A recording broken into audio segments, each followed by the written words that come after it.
Assalamualaikum warahmatullahi wabarakatuh. Kembali lagi di YouTube channel Ibu Naili.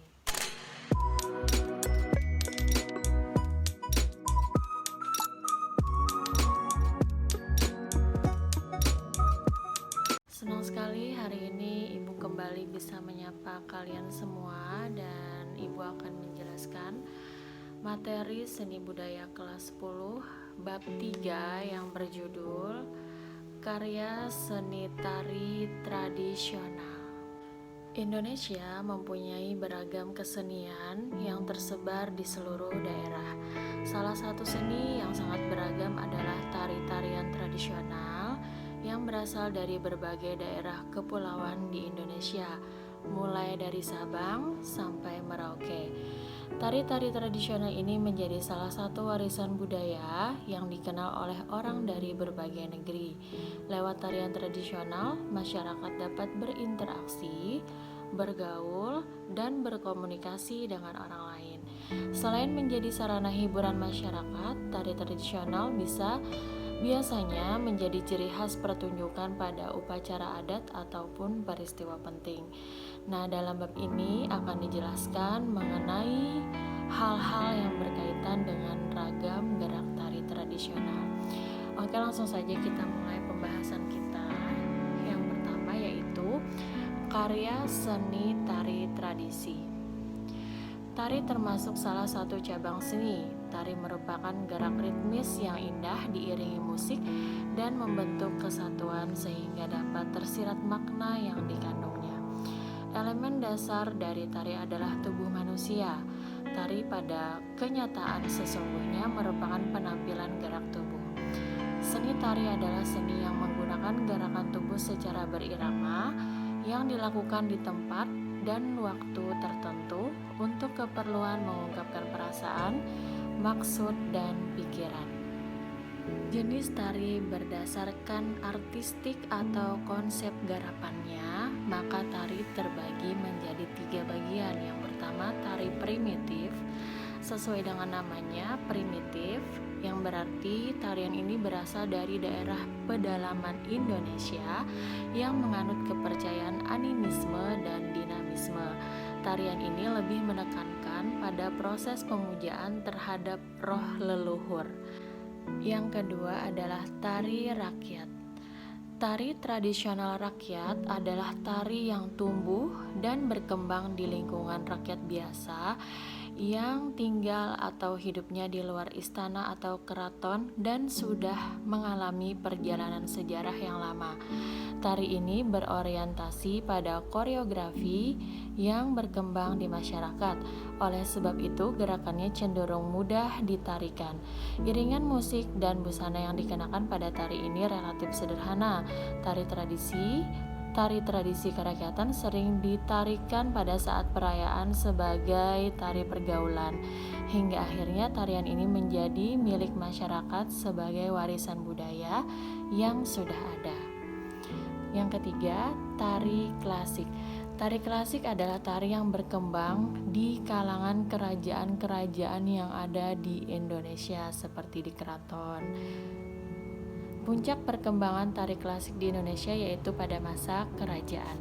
Selanjutnya, jenis tari berdasarkan fungsinya, yaitu yang pertama, tari religi. Tari religi atau upacara agama adalah tari yang diyakini memiliki karismatik khusus. Apabila tidak dilaksanakan, akan berdampak pada kehidupan selanjutnya. Yang kedua, tari upacara.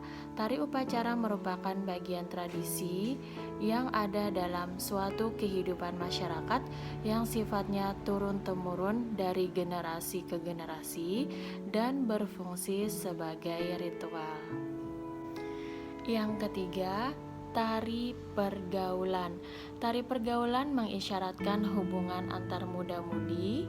Tarian ini biasanya dilakukan pada saat bulan purnama sebagai tarian pergaulan muda-mudi kaum remaja yang merupakan tarian sosial yang memiliki latar belakang cerita.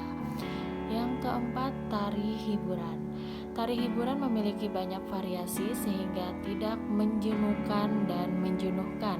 Oleh karena itu, jenis tari ini menggunakan tema-tema yang sederhana, tidak muluk-muluk, serta diiringi lagu yang enak didengar dan mudah dicerna. Dan yang terakhir, yang kelima, tari teatrikal. Ciri tarian jenis ini adalah bahwa tarian ini merupakan bentuk pertunjukan yang dikemas secara lengkap antara unsur seni rupa, musik, teater, dan penari. Selanjutnya kita akan membahas mengenai jenis tari berdasarkan bentuk penyajiannya. Di sini terbagi 3. Yang pertama, tari tunggal, sesuai dengan namanya, yaitu tunggal yang berarti satu. Jadi tari tunggal adalah tarian yang dilakukan oleh seorang penari. Jadi sesuai dengan namanya tunggal, jadi hanya satu penari saja. Tari tunggal bisa berupa tari yang ada penciptaannya memang diperuntukkan bagi satu orang penari saja. Akan tetapi ada juga jenis tari yang merupakan tari massal, namun disajikan oleh satu orang penari. Yang kedua, tari berpasangan atau duet. Tari berpasangan adalah tari yang dibawakan oleh dua pihak yang gerakannya saling melengkapi. Kedua belah pihak tersebut bisa hanya satu pasang atau beberapa pasang. Dan yang ketiga adalah tari kelompok. Sesuai dengan namanya, kelompok berarti dilakukan oleh banyak penari atau beberapa penari. Dalam tari kelompok dikenal tari massal dan drama tari. Tari massal dibawakan oleh banyak penari.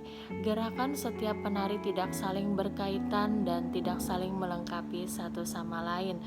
Namun sekarang posisi penari atau pola lantai tari massal diatur sedemikian rupa sehingga meningkatkan nilai artistiknya.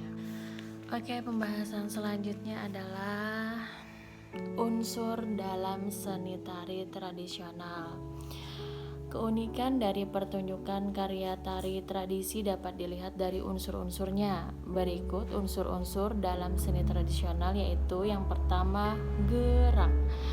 Pada gerak tari juga terdapat unsur-unsur pokok sehingga terwujud gerak-gerak yang indah. Unsur-unsur pokok dalam gerak tari yaitu tenaga, ruang, dan waktu. Jadi dalam gerak tadi terdapat 3 unsur. Yang pertama unsur tenaga, unsur ruang, dan unsur waktu. Unsur tenaga adalah kalau tenaga yang diperlukan untuk menari. Kalau tidak ada tenaganya, kita tidak dapat bergerak dan tidak dapat melakukan tarian. Kemudian yang berikutnya adalah ruang. Ruangan dalam sebuah tarian itu perlu yang namanya ruangan, dan ruangan ini itu bisa berupa pentas, bisa berupa tempat pertunjukan, dan bisa juga ruangan itu adalah jarak antara penari yang satu dan penari yang lain.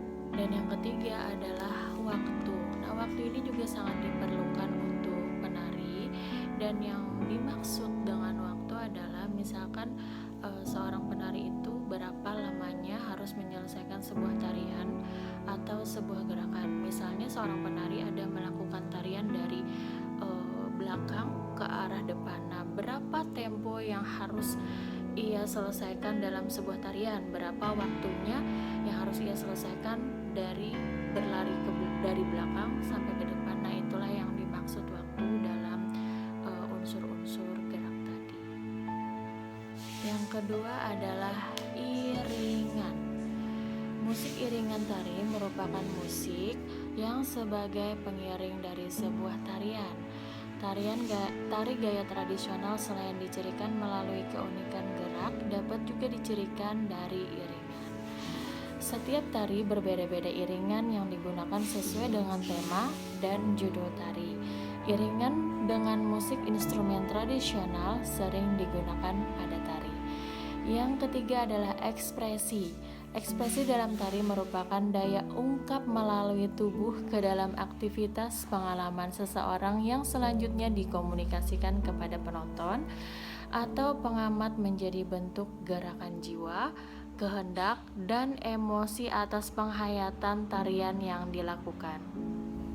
Yang keempat, tata rias dan tata busana.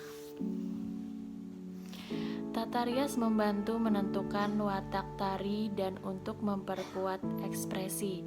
Tata rias wajah atau muka merupakan cara menghias wajah atau muka untuk menjadi lebih menarik dan sesuai dengan watak atau karakter. Dan yang kelima atau yang terakhir adalah tema.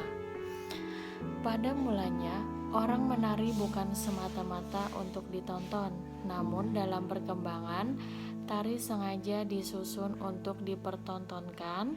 Untuk mendekati tercapainya tujuan tersebut, maka perlu adanya unsur tema. Pembahasan selanjutnya adalah kemampuan wiraga, wirama, dan wirasa. Yang pertama yaitu wiraga. Wiraga adalah dasar keterampilan gerak tubuh atau fisik penari. Gerakan merupakan substansi baku dalam tari, bagian fisik manusia yang dapat menyalurkan ekspresi batin dalam bentuk gerak tari sangat beragam. Yang kedua, wirama. Wirama adalah suatu pola untuk mencapai gerakan yang harmonis. Dan yang terakhir adalah wirasa. Wirasa merupakan tingkatan penghayatan dan penjiwaan dalam tarian. Oke, sampai di sini dulu video pembelajaran dari Ibu, materi seni budaya kelas 10, bab ketiga yang berjudul karya seni tari tradisional. Terima kasih sudah menyaksikan video ini sampai selesai. Jangan lupa kalian like, kemudian kalian berikan komentar yang positif, dan tentu saja jangan lupa untuk subscribe. Sampai bertemu di video Ibu selanjutnya. Assalamualaikum warahmatullahi wabarakatuh. Dadah. Untuk tugas kalian pada hari ini, silahkan kerjakan. Sebutkan jenis tari berdasarkan fungsinya. Silahkan kalian jawab dengan jawaban sesingkat